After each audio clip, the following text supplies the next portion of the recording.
amazing Rotimikeyz and Adedire, Akinfemwa. Oh my God, it's been an amazing 1 hour of realness, 1 hour of fun. I've learned a lot personally, and I believe that people have been learning a lot too. And one of the things that we've learned is just be you. Like, know what works. Don't use another person's scale to weigh your body. That kind of thing. Okay. Welcome. It's time. Yes. We found the law. So there's this thing about communication that people say that generally, I think it's a worldwide thing. It's not even a Nigerian or African thing.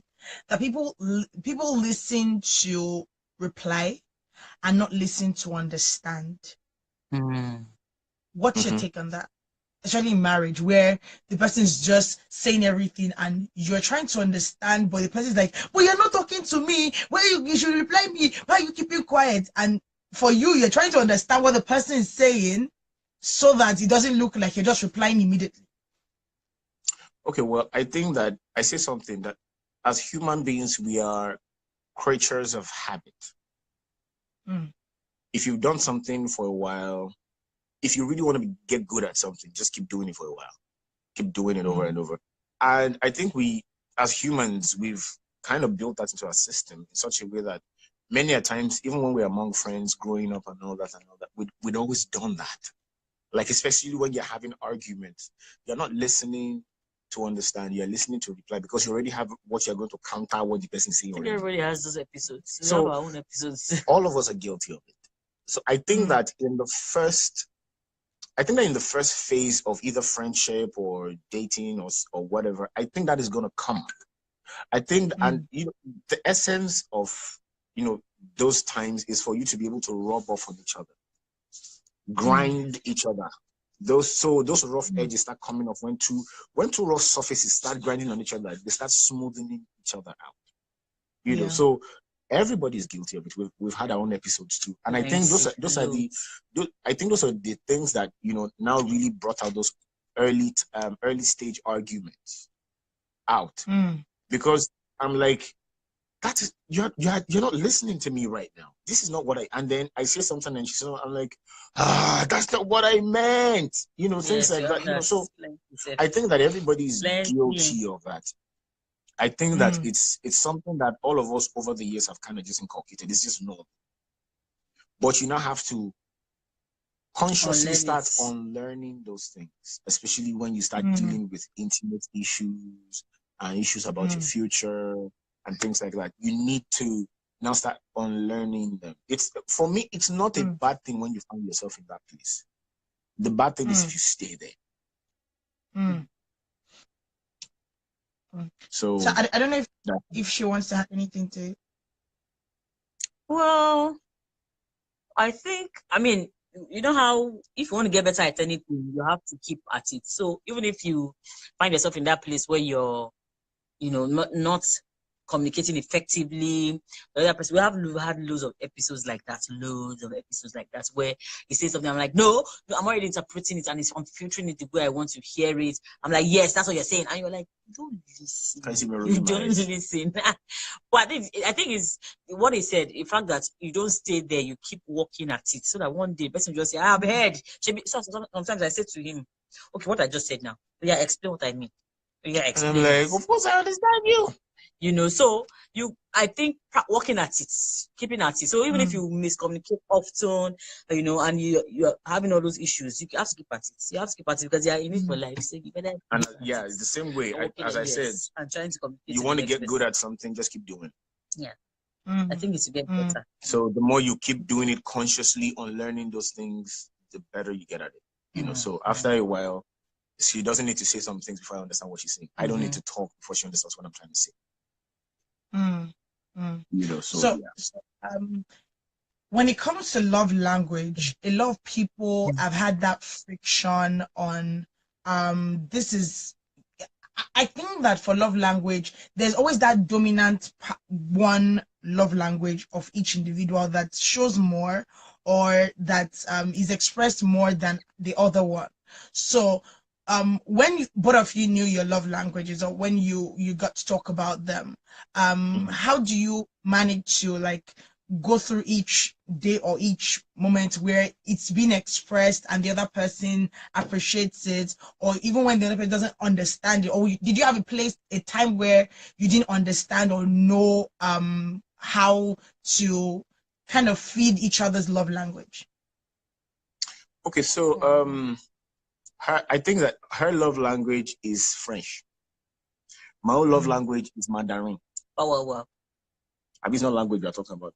Really? No, Why now? Oh no, our own is Ekiti. My own is Eba. Wow. So Wow. It's language. It's not language. Okay, so she is the kind of person who appreciates little things in the littlest gift.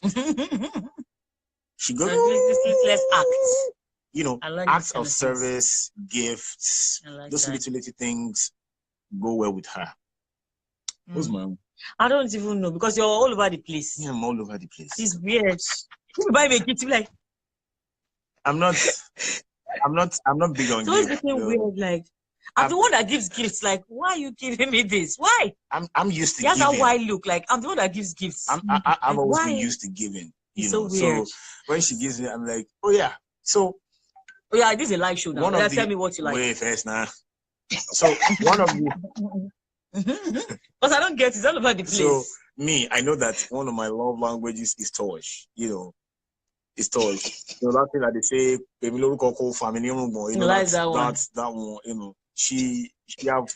No, let's it be said that I've been noted in this program that you like toys. That is physical. She collect my mumu button. She have put it in her pocket. Yes, it's right here. I've struggled to collect it back, but I cannot collect it back. So I have motivated for long. But okay, so one of the things that I had to learn with time is that I had to start learning to communicate with her in her language, not in my language. I'm not trying to force my language on her. Very true. Very true. So there was a time when me, I'm all, let's check our best. It really makes sense, you know. But she's tired. She's like, dude, what? And then I'll be like, and then I walk away, you know. But after a while, I had to realize that, you know, it's not her primary language. So that same way too, when she started buying gifts, and I'll be like, let's say. But she'd be like, I was expecting a bigger reaction. And I'm like, okay, should I start jumping? You know? Yes. I remember one. No, let me see. But I think that one of the things that we now started learning was to speak to the other person in their love language. Yes. So she speaks to me in my love language. I speak to her. So like me, it's easy for me to give out my stuff. Like, oh, take this, take that. But some of the things that she has bought for me over the years, I never give those out, ever. Yes. Don't even try it. Even if it doesn't, he has some things that I bought that he doesn't use because doesn't like them, but doesn't give them. I will never give them out. Expensive things. Yes, expensive things. Yeah, me, but I'll give me other things. You know, so, and then, you know, with time, she also learns that I think a love language sometimes is to be left alone. What do you think? Just give me my space. Where you just want to be by yourself. Yes. For instance, he has his studio where he sits for hours and hours. So we call it, me and Michelle call it Daddy's man cave.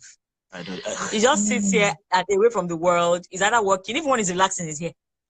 Relaxing in this place. So he built such a huge, massive space for himself, and he just likes his happiest here.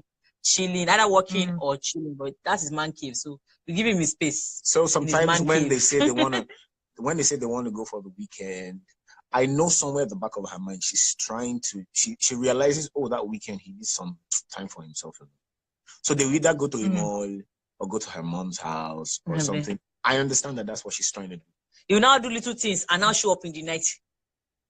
Oh, you know, so say no, he misses us. So I think that when you learn to communicate in the other person's language, not force your language on them. I'm not trying to speak Egba to her for her to understand why she's trying to speak Ekiti. Yeah, but that's tough to come out of yourself. But can you actually speak Egba? I'm not wait, wait first. Yeah, Ibadan. Let me shine my hina heba.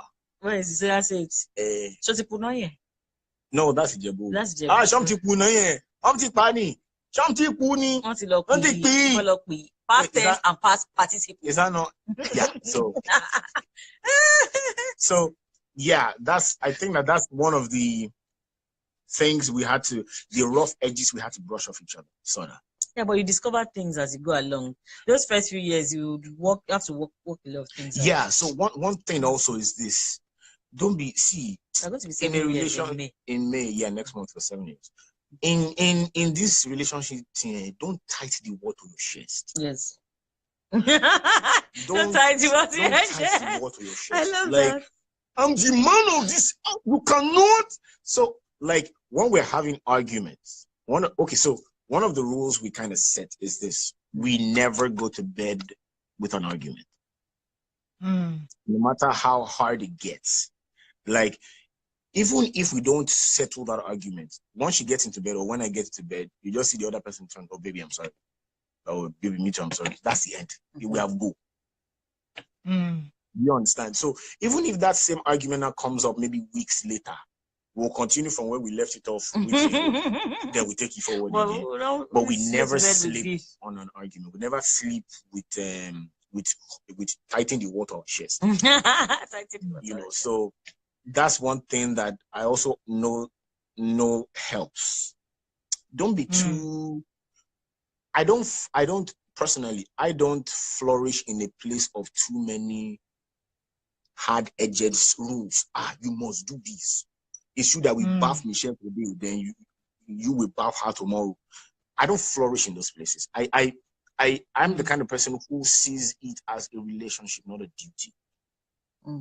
So that way, I'm able to express myself well. Now, it may be a bad habit for me because sometimes when she expects me to do stuff, I don't do. But at some other times when she's not even expecting anything, I now carry the whole matter on my head and I'll do. So I think that also enjoy the relationship. Don't you get as you are teaching you fall into roles so much. We're all playing the role. I'm the father and the mother and the father. And you're talking about bills. I'm talking about sometimes. Don't fall into those roles. Yes. Let those roles be and just be human being. Yes. In quotes. Don't be too dutiful.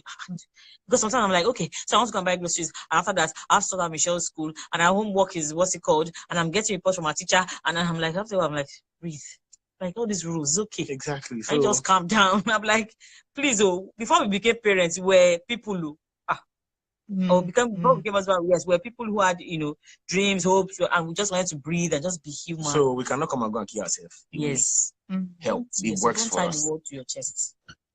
So one thing that I've enjoyed listening to both of you is that place of space, and not place of space in a bad way, because they've had this in my church before, and the backlash we got. What is space? When you are married, there's no space. Both of you. And in my head, I'm like, you'll be choked up. If you are doing stuff like that, you just be choked up. Yeah. I'm not going to wander off too much in the wrong direction. Space is good. Space is not. Let the person go to war. Let them be about their own things. Space is not. I don't think space is a place for you to wander off. Honestly, I feel that if you both stay true to yourself, there's no way you will not give each other space to breathe. First of all, and then the fact that they give you space to breathe doesn't now mean you now carry yourself and go and wander off. Where are you wandering off to? I don't understand. You get?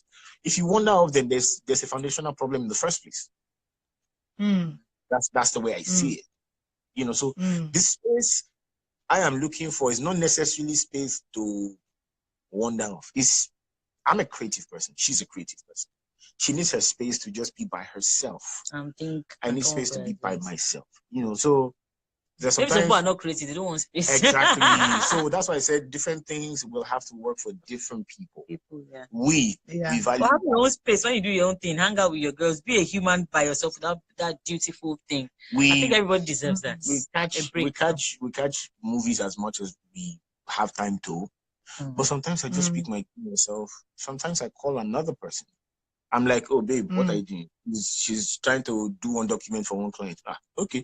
I just drive my car to myself to one place. Or if there's another friend available, I will just call the person, let's go and watch film. And then when we come back, hello, what was the lesson of the movie?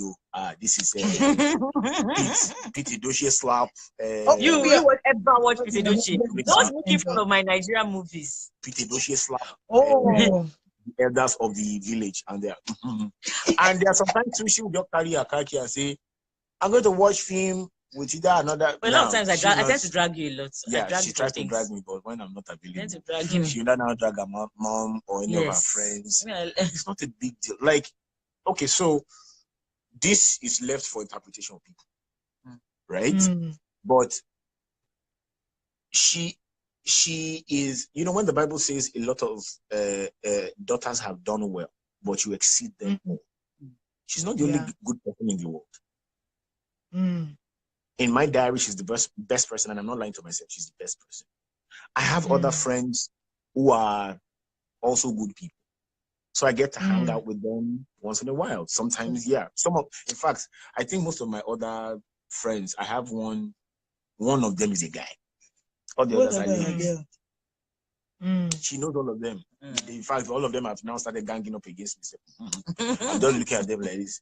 You know, so it's easy for me to say, oh, okay, maybe I go for a meeting on the island, for example, Lagos Island. And then instead of coming inside traffic, I decide to wait it out. I'm like, you know what? It's not even a given. Once he's late he spends time on the island. I hate driving in traffic. I hate it. So I will just either, well, babe, I'm going to watch film. If any of my friends is available for the film, you get. She's not the kind of person. I think we've got to that place where she's not the kind of person. The place of trust. Exactly. When alarm clock rings at 3 a.m., she will not pick up the phone. Why is alarm clock calling you? Who's alarm clock? Who is alarm clock? You know,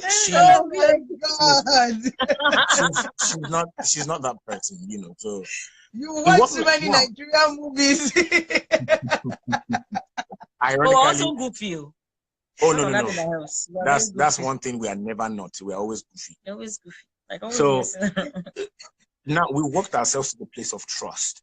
I earned it, sort of, because really, I'm the kind of person that maybe based on what I do, because of what I do, I have quite a lot of people who flock around.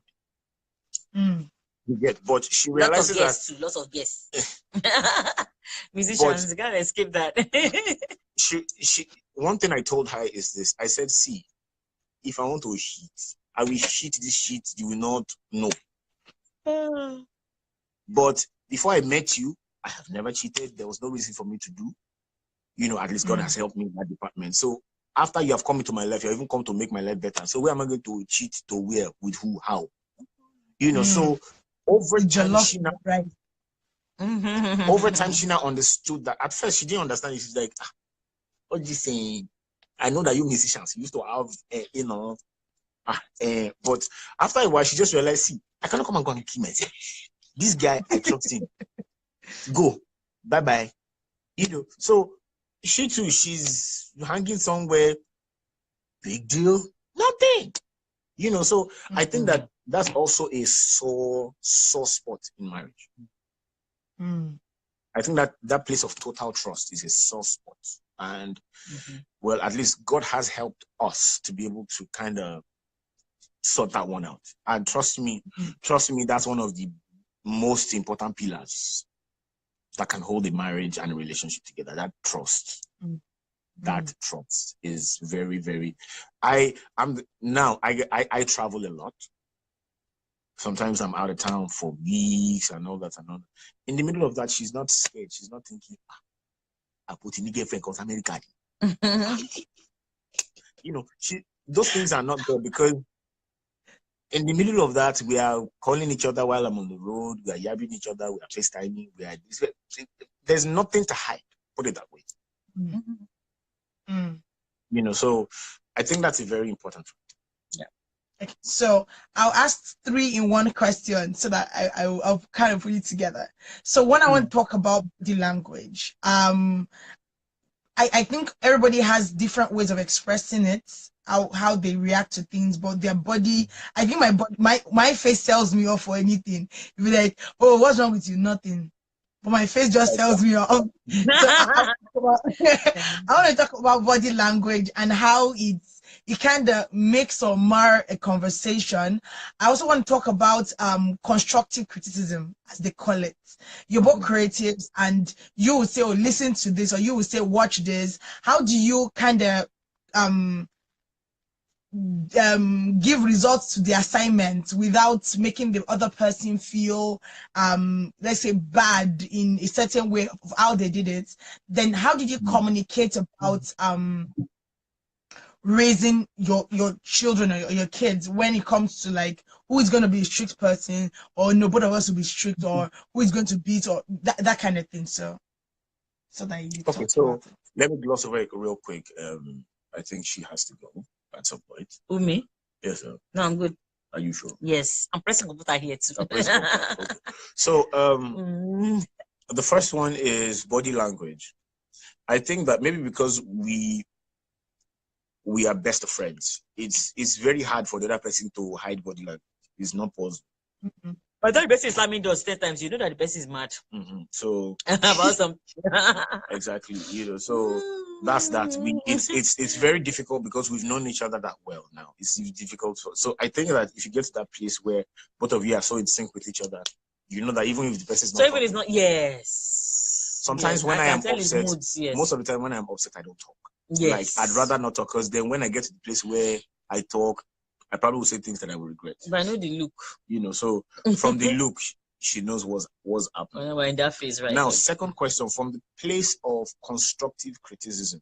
Remember what I said a while back, where I said one of the foundational things we told ourselves is, I will never hurt you on purpose. So no matter what it is I'm doing, know that I will never hurt you on purpose.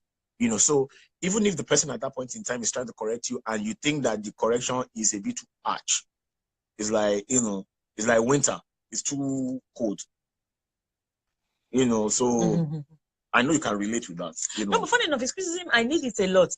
Because as a creative person, I need it a lot. So I always take his, what's it called? I might not always take my own. I might not even always take his criticism. I don't mind his criticism at all.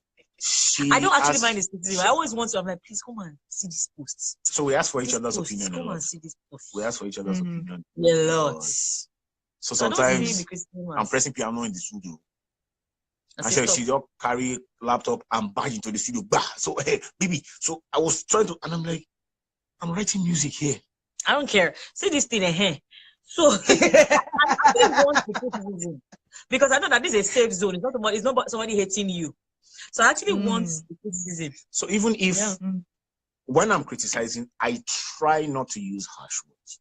But even if my words come out as harsh, even if she's hurt at that point in time, yeah, she's harsher than me. But even if at that point in time, one person thinks the other person is using harsh words, we know that, oh, that's not what they mean. Yes. At least with criticism. So that kind of, so you just take the learning from it and move on. Sometimes I want to maybe get on board a trend or something, and he just says, I beg, do you need that? And funny enough, usually I'll fight back and say, no, I want you to I actually take it. Because I know that it's coming from a safe zone, not from a funny or weird place. Yeah, so yeah, I will actually take it. So but sometimes when we argue, those ones, of course, those ones you argue back and you say, you defend yourself when he says things. Those ones are there. So she thinks she thinks I'm the one who is always very intellectual about arguments. She thinks I always, at the end of the day, I'll be the one that will always win intellectually in an argument. And I'm like, for me, that's not the essence of the argument. I think those arguments are actually good as well. Because you are thrashing out issues. Now, for child raising, we actually never talked about it. I think at the end of the day, we just realized that she's a bit more lenient. We are both not harsh with our kid. But I think when it comes to correction, I find myself doing that more than her. Yes, me, I'm all lovey-dovey. She's all, as I said, she's all Barbie doll and whatever with her. So I'm the one who is the bad cop. I'm the one who will give her cookies now, but still tell her, no, you cannot wear those shoes. Or give her a big major swag. Oh yeah, that I think she's 4+ now. I think I've smacked her only twice. Are you sure you times. smacked how many times? You smacked how many times? In her head, she thinks I've smacked her like 7 billion times. Meanwhile, and the smacks are very harsh. Stop saying, please, okay now. Ask me your business. She's screaming. I believe it. So I think at the end of the day, at the end of the day, she has a balance of complete love, but not complete spoil. Let the spoil not be too much, So she knows that when daddy says, like, she's the kind of person who will walk up to me and say, she calls me Mr. Man. So she will barge in the door and say, Mr. Man, something, and I'll just look at her, why he's telling me right now? But she's also afraid though. You say you say, I'm going to tell your daddy. So there's that balance. Yeah, so there's that balance of she knows that her daddy loves her daddy buy her ice cream, her daddy with this, her daddy with that. But she knows that when her daddy tells her don't do this, it's for a reason. Don't try it when daddy says. The mommy that is talking to, mommy too has smacked her before. She just called me on the phone. Come on, carry your daughter out. She did you calm down? What did she do? She and I smacked her. And I'm like, you smacked her? Yes. Wow. How exciting. But yes, it's the bad cop and the good cop. So we didn't talk about it, but we just kind of, I don't know. Just like our true selves came out. So roles. Yeah, everybody just kind of. Wow. So would you say that now in the not even Nigerian, but in the world right now, divorce has become a cool thing to do for most nationalities, like Christian and pastor and Muslim and everybody kind of does that. But I always say this, that one thing I've, like, from my own personal experience, I've seen that a lot of I've met people that are 65 years in marriage, 70 years in marriage, and to be very sincere, they don't believe in Jesus, they don't believe in God, they don't believe in anything. They just like this person and this person likes them. But now it's the growing phase, and I used to tell a lot of my friends that the growing phase, even when I was in Nigeria and we used to go to court, 90% of people that you would see in court for divorce were Christians then. And in my mind, I'm like, if we now have the extra source of Jesus and the Holy Spirit in our life, why are we still going through this line of divorce? And people that don't even believe in anything are having, in quote, successful marriages for so many years. So what would you say as being the irate, especially in Christendom, the major reason for divorce? And how can people that are not married try to not walk through those steps or do some things better so that they don't land into that same pile? Okay, so one of the things that we also talked about when we, as friends, even before we even thought we were going to, marry each other, was we were talking about marriage, and both of us knew that divorce was not an option in marriage. Both of us already knew that from day one. See, a lot of people a lot of people have that thinking as well. We die here, So, but a lot of people have that thinking as well, and they still fall into. I know. For me, I think that it's a combination of quite a number of things. There's the place of grace that you cannot. There are some things that.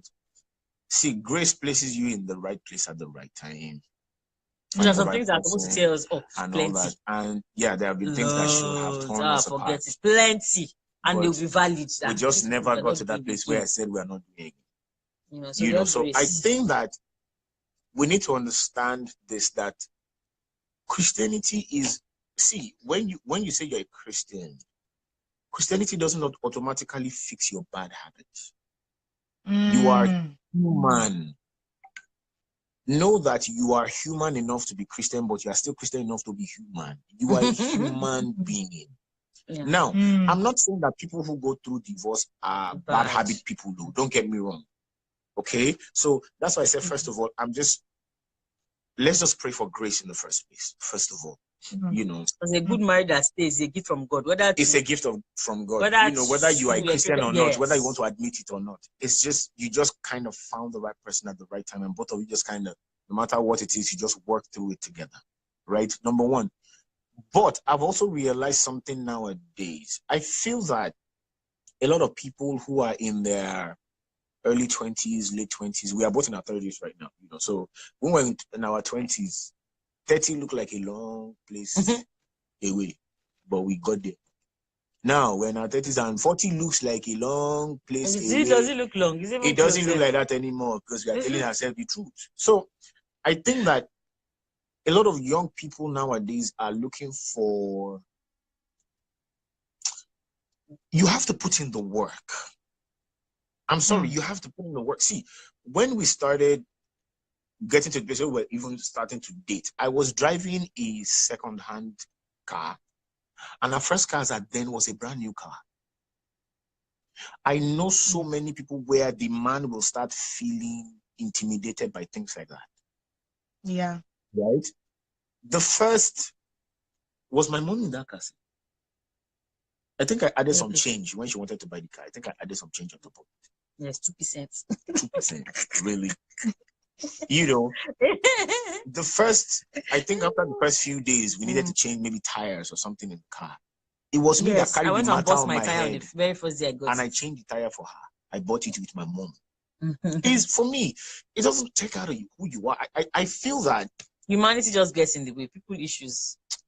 That's why I said, see, sometimes when we begin to tight the wall to our chest, sometimes it gets in the way of a lot of things. Yeah, a lot of things that are meant right? to tear us apart. There are so many things I would have thought, what kind of disrespect is this that this woman is giving me? But I knew she didn't mean that. So those kind of things don't go to the root to go and affect the foundation. You know, when the Bible says, sorry that I'm being Christianese about this, but it's the truth. If the foundation be destroyed, what can the righteous do? I think that when you don't allow those things to touch your foundation, no matter how angry you are, don't let it touch your foundation. There are some things, I believe that what made you fall in love with the person in the first place? Why don't you keep fanning those things? Why don't you keep fanning because your humanity, your annoyance, your character, things will get in the way. Yes. You are human. Christianity does not automatically convert your humanity. It doesn't. And there are lots of people who are Christians these days are not good people. They are very good Christians by the books. They have all this stuff there, but they're not good people. And they're not good people that don't believe in God. They're like, what the fuck? We don't believe in that mess. But they are intrinsically good people. But there are people that are church people, pastor, whatever, but they're not good people. So it's a combination. That's humanity. They don't have it. And then I will say this, not because I'm a guy, but I'm concerned for a lot of young people nowadays. When I say young people, I mean people who are younger than us. I feel that a lot of people, especially men, not even women. Yeah, women too, but most especially, or more especially the men need to grow up.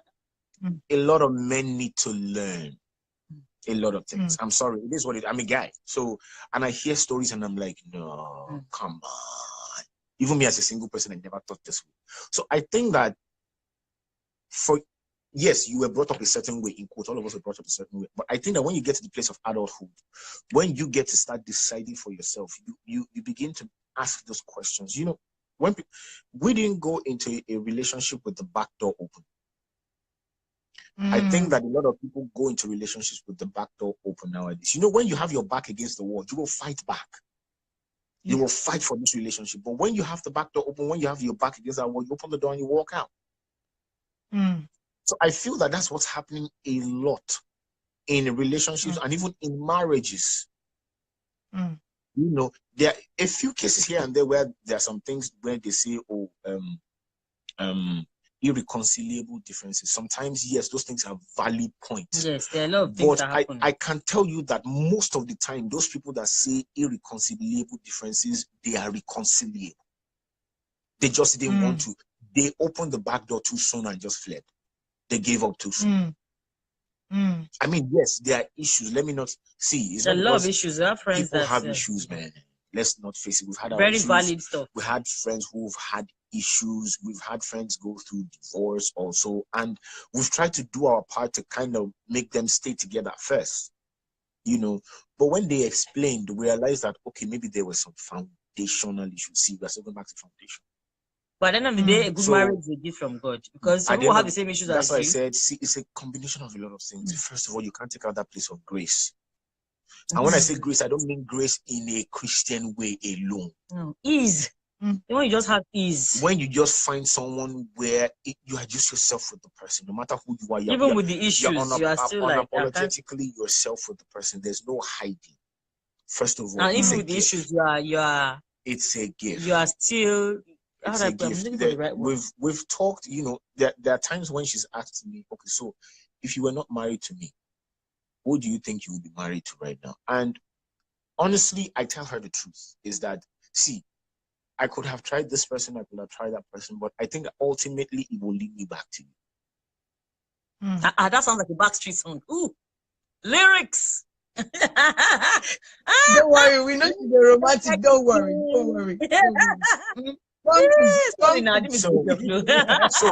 So when that line that says many daughters have done virtuously, there are many good women out there, but you have trumped them all. You are good. You're not adding something extra that is personalized for me on top of it. I will feed you, over all of them. Exactly, you garnish it up, It's all good. So I think that it's a combination of a lot of things that should have been present from the beginning. I think so. I think the grace, the unapologetically yourself, the trust. And we need to let people be. We're always trying to make them we're going to marry now.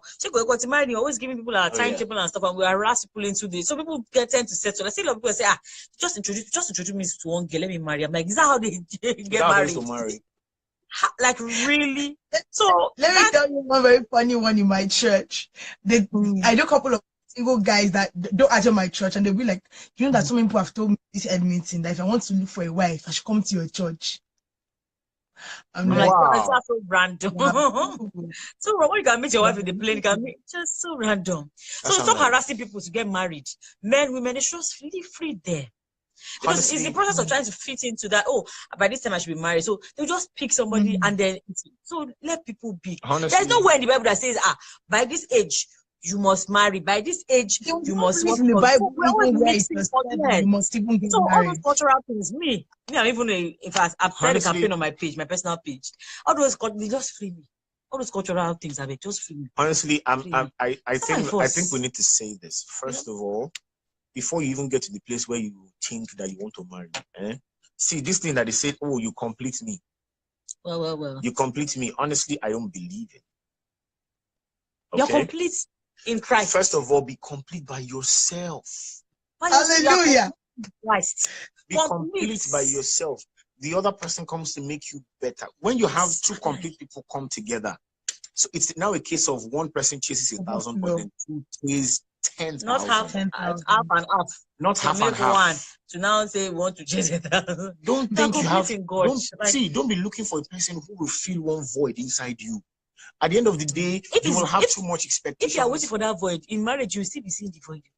At the end of the day, you will have. I think the whole will be bigger. Yeah. So at the end of the day, you place too much expectations on the other person. Sometimes unrealistic expectations. That is a human. Even this coming with his own expectations. So, as I said, I said it earlier. One of the things we told ourselves at the beginning was, see, I'm fine on my own, but I know that you make me better. So that's why I'm doing this. You make me a lot better. But if we are not doing it, I will continue to be fine on my own. So a lot of people need to understand that, see, in this part of the world, marriage is supposed to be an achievement, in quotes. Almost as if marriage is an end. No, marriage is the beginning of something. More questions. So, I've heard people say that, there was a time when I was hearing someone say things like, oh, when single women start or stop giving men, premarital sex, then they'll be forced to marry them. And I do not support premarital sex. Don't get me wrong. But he has a point. He does have a point. But my opinion of that is that you will now start moving the problem from before marriage to after marriage. If people now start, oh, I will stop giving you sex, so let's just marry. Well, oh, you're not. If that's not enough to just at the end of the day, you will now start having a lot. What you are doing is just breeding problematic. No, but that was not what he was trying to say. I know. But what I'm trying to say is let people not misconstrue. Let people not misconstrue what the person was saying. First of all, I'm sure, Yeah, the point. It wasn't he has a valid point, so that people will not misunderstand and think, oh, marriage is all about sex, or marriage is all. No, it's not about that. It's only a small aspect of. Let's face it, there are times where we are like rabbits around the house, where we are just about each other every second. But there are other times where for which we don't touch each other. And we are fine. And we're fine. Nothing spoiled. It's the truth. You know, so let's not. I'm not trying to bring down or disrespect any institution or anything now. Some of the advice we were given in pre-marriage counseling, we are not using it. Quite a number of them, we are not using them. If we are using them, we will have run into problems. That's the truth. It is the truth. We had to see, we had to sieve through and say, okay, this one works for us. This one does not work for us. It's the truth. Everybody needs to know God for yourself. Exactly. You know God for yourself. Know yourself for yourself too. Those are the things that make you complete by yourself. You know yourself. You are complete by yourself. You don't lie to yourself. So when that person comes, that person only comes to make you better, not complete. People need to start understanding that. Deep stuff. And don't let anybody rush you into any marriage. Yeah, that rushing thing. You, even if you don't, if for some reason you say, "Oh, I'm traditional, I will not rush out," you will just be steering there. You know, so there's no points. There's no points. Most everybody married. 2 hands for one person. It's a question. Well, society wants you're an outcast if you don't marry. Settle down. That's what it's called. Settle down. Good for them. So this is where I'm going to ask this question. I'm going to be unapologetic about this question, and it is the pressure the church puts on single people. It has become a big thing where she's done with school, especially the ladies, because for the guys they're like, you know, men will be men, they can marry anytime. There's that double standard. But for the ladies, she's done with school, she's gotten a job, God help her, she even buys a house here in Canada, and she's driving a good car, she's earning like 100,000 a year. It's like the next thing is get married. There's that extra pressure that you have not yet fulfilled everything that the Lord have put inside your hand. You have to, and I see it as some pressure that is wrong. I think that people should be able to do what they want. Like you said, know yourself for yourself. If you don't want to get married, do you, boo? Like Paul said it. I said, if you do not have the gift of holding yourself back, marry. But if you have the gift of holding yourself back, hold it. Some people, their own might just be that it's just further down the road. And yeah. And it's all right. Well, you know, I don't know why people do that. And then I also think that it's sad, but it's the sad truth. There's an unbalance between the sexes nowadays. Yeah. There are a lot of ready women, but the men are just goats. It's you. And then there are some men too who are very ready, but the women are just cows. You know, so it's almost like an unfair balance, but it's happening. It is the truth. At that point in time, what should we do for those people? Don't pressure them. Allow them to find themselves, allow them to find God, allow them to find those people by themselves. See, I had a friend when, you know, after my last breakup, I told myself, you know what, I'm not even doing this marriage thing anymore. You know, even my mom was scared for me because she knows that, see, music at the business don't share anybody. Does not have time for anybody. So she was a bit scared after my second relationship. But, you know, I remember one of my friends she meant it well, but she was trying to make me with someone. You know, and I told her, hey, Humphrey, with all due respect, I'm sorry, call it work. You can't, it may work for some other people. It may work. I mean, that person might just be the blessing that they need, the connect that they need to connect. It has worked for people. It doesn't work for me. If I don't find, you know, if I'm not the one that finds the person myself. Yes, you know, when doesn't believe in matchmaking. When the man finds it, a wife, you have to find it. Get it. Oh, I'm preaching somebody. Can you preach? Sorry. Give me offering. I'm preaching right now. When the man finds it, you know, you have to find it. I don't believe that matchmaking thing, but it sometimes works now. I know. That's why I said, see, Know yourself for yourself. I know it doesn't work for me. Some other people, it may work for them, right? People have so many love relationships that have started that way. Yes. But I'm saying, until you get to that place where you know yourself by yourself, there are people who, see, let's face the facts. There are people who, what they want is someone who will bear their children and take care of their house. Fine. If that's what you want, do it. You will see. As long as the other person too. The other person too is happy to fill that space. It's fine. Do you? You're happy you grow up together that way. It's fine. But other people, and I know a lot of young people, and that's not what they're looking for in marriage anymore.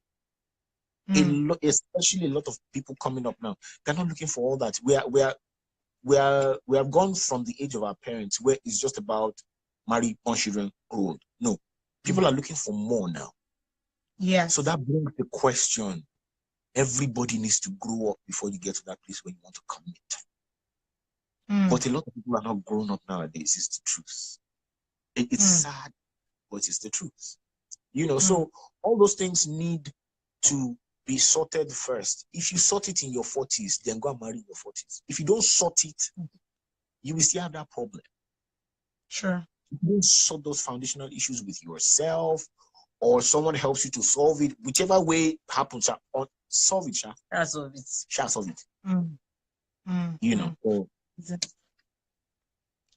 one of the things I actually wanted you to talk about, which is when it comes to the balance, and I think you've touched on it when you were talking about like balancing career and family and all that at the beginning of the show.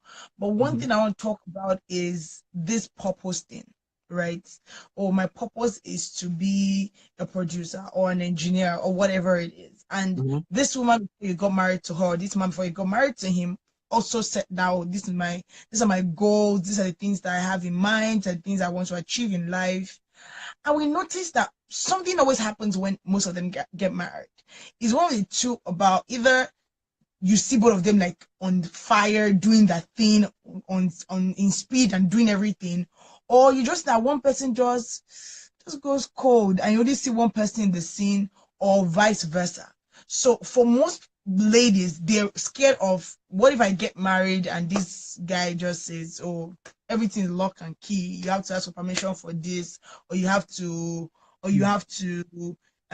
my purpose is our purpose and your purpose is your purpose. So how do you kind of, as a single person, not going to marry without fear, or as a married person, not have that fear of, will this person support what I'm doing?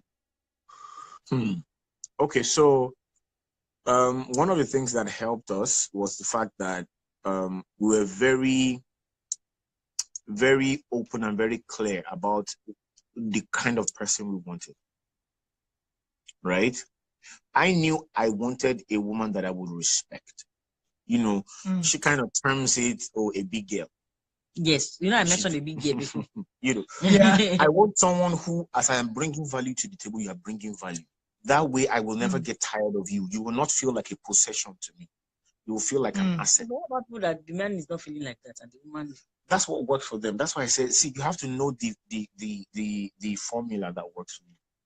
But I feel that if you have someone that you constantly respect, it's one of the oils that oils the relationship. That way, so I'm not the kind of person who wants to stand tall there and then my wife is just here. No, I want to be able to bring $2 billion to the table and she will bring her 1.5 or 1.8 billion and slam it on the table and say, what do you mean by that?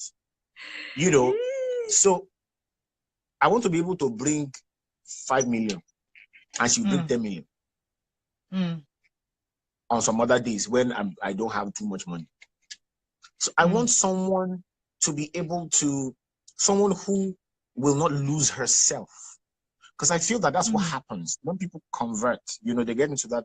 Life happens. That's the truth. When we grow up, life happens. But you have to constantly fight back by yourself. Right? You have to constantly fight back by yourself. I think what happens is people just go with the flow. She get belle, she born pikin, and that's it. And they just keep going. We had to consciously keep fighting back. I'm not going to stop developing myself. I'm a musician. I'm an artist. Stop discovering myself for life. You will not stop doing building your. So there are things that she started after Yes. Michelle came. Yes. It was not easy.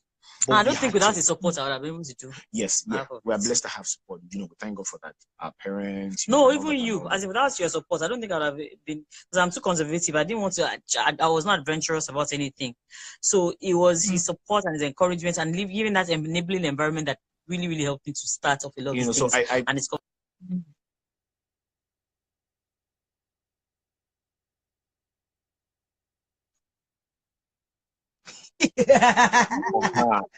You know, so hey, hello. So when it's time for her to push herself in her career or something, I won't stop her. In fact, I will. Do you get there? There even times pushes when me sometimes. It's very annoying. I will harass her. Why are you not doing this? Why are you not doing that? You know. And funny thing is, I learned that from her because she will also harass me. Ogbeni, you said you wanted to do this. You said you said this go for yourself this year. Why haven't you? Do you get? So sometimes life you just keep the bills come and you have to pay the bills, and then you have to go drop your daughter in school, you pick her, you this, you that, blah blah blah. It's easy for you to just fall into that. And you have to keep fighting for it. You have to keep fighting. So on purpose, we both push ourselves. Like you said you were going to do this, you have to do it. What if you have a spouse that doesn't understand and you have to fight for your own things? You still have to fight for it anyway. You have to fight for what you want. Yeah. Actually, yeah.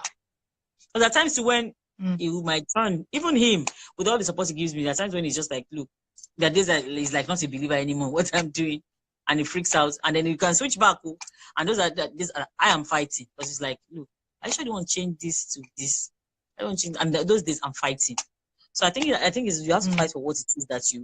And then I think it really helps a lot when you come to know yourself. That's why that rushing into marriage, he was married by this age. It's not by some people don't discover themselves at about the same pace.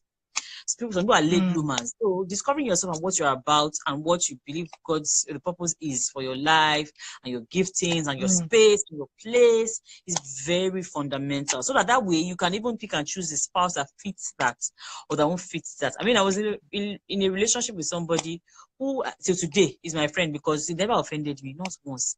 He don't do anything to me. She just upped one day and left. I just observe. I just say, look, this way I'm saying it. With the way things I want for myself, and this person doesn't what the person wants, and how things I want for myself doesn't gel. It's not much. Doesn't gel. So it was a very painful breakup. Imagine you are the one that broke up with the person, and you are very upset and your heart's broken. You are the one that broke the person up now, and your heart's broken. But I was like, no, this thing, what I want for myself and what this person is not going to gel. Is not going to gel. You know, that kind of thing. So figuring out a lot of, even if you're not 100% clear, you have an inkling of this is how God wants my life to be. This is how I'm wired. This kind of life I want. It will be clear, but and then that's also the thing about the dating period. You know, it's a very tough time as far as I'm concerned. That's because where all those things you are very you have googly eyes. There's another code word we have. You have googly eyes because it's all romantic and everything. But you need to shine your eyes as well to look at the person's values and if the person, the kind of life that you want for yourself is the kind that the person wants. Now you cannot always be 100% because people act things, but you have to be. There are some things that the person can't hide. So those values you have seen it. This one music, any. And a lot of things, I mean, I had a lot of creative ideas stored inside me at the time, but I was doing a job that was safe, was paying well, but I saw that adventure and I saw the capacity to live the life of my dreams in him because he was not doing a straight jacket job.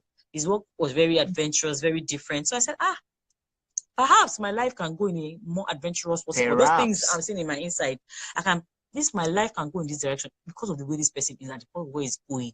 So it was easy for me to key into that. Now, it doesn't always work for everybody. People make mistakes with it. But if you don't have an inkling of what you are or how God has wired you, what God has for you in future, you're going to make the wrong choice. So you need to figure out those things. And people don't figure it out on time. Truth is, what we do might not be the standard for us. In fact, we don't even try to live our lives to be standard for anybody. Yeah, we're just doing our own. We're just living our own life. Do you? So Do you, boo? Have you out used to see that? Do you, boo? But try to live within the word of God. Yeah, of course. I mean, yeah, in the confines of sanity, you know. But what I'm trying to say is, we, God helped us to get to the place where we knew absolutely what we wanted, and then we were blessed enough to have each other, be able to help each other do that. You know, so I mean, I recently I've been touring a lot. I've been out of town a lot. See, I know there are some people who will not allow their husbands to do that. Sure. It is. You cannot. You'll be going to this country, that country, where there are all those gays. I've heard about those gays. Dominican gays. I've heard about them. US gays. I've heard about them. What is so, but I want Miami. I want more Miami. Miami. I want more me. I want more me. I got them. So it's for me. God. Know yourself. It still comes back to that. Know yourself. Set your own rules as you go along, and then keep to it. Yeah, I don't fall for the don't pressure. tight the word to your chest. I don't fall for the pressure. Those things will come. See, once you get married and all those things, even without marriage itself, it's easy for everybody to start. See, nothing is in quotes rosy all the time. We all fall into that place where life happens. You're just, going through the motions and all that. You have to keep fighting back. You have to keep fighting. The truth is this: it's not all the goals that we have set that we have met. It is not. That's the truth. But some of them we have, some of them we haven't. But guess what? We will keep going. We will I'm a score going. I'm a score going. So it's and I think that those are even the things that put fun in life. You have something to look forward to. You have something to ginger you. You have something to challenge you. You get so between all the, in quotes, duties you have to do, those things will still keep you going. And I think those are things that at the end of the day there's no dull moment in it. So I hope with these few points of mine, I'm not confused you. I'll be able to confuse you and not convince you. Really? That, Oh my God, I'm super grateful and super excited because this has been a long time coming, people. I know. But I'm super excited that we learned. I think I learned too much. I have a dictionary load of having to go and rewatch this again. This was really, really amazing. I want to say a big thank you to both of you. I know you're super busy people, but for giving us time today. Oh my Jesus. God bless you.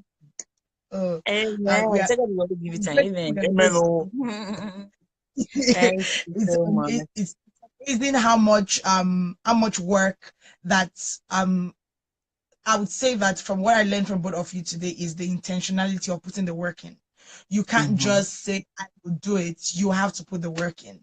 And I pray that people that listen or watch after or watch again will be able to learn and also take cues from what you said today. So I want to say a big thank you to both of you. Thank you for being great inspiration.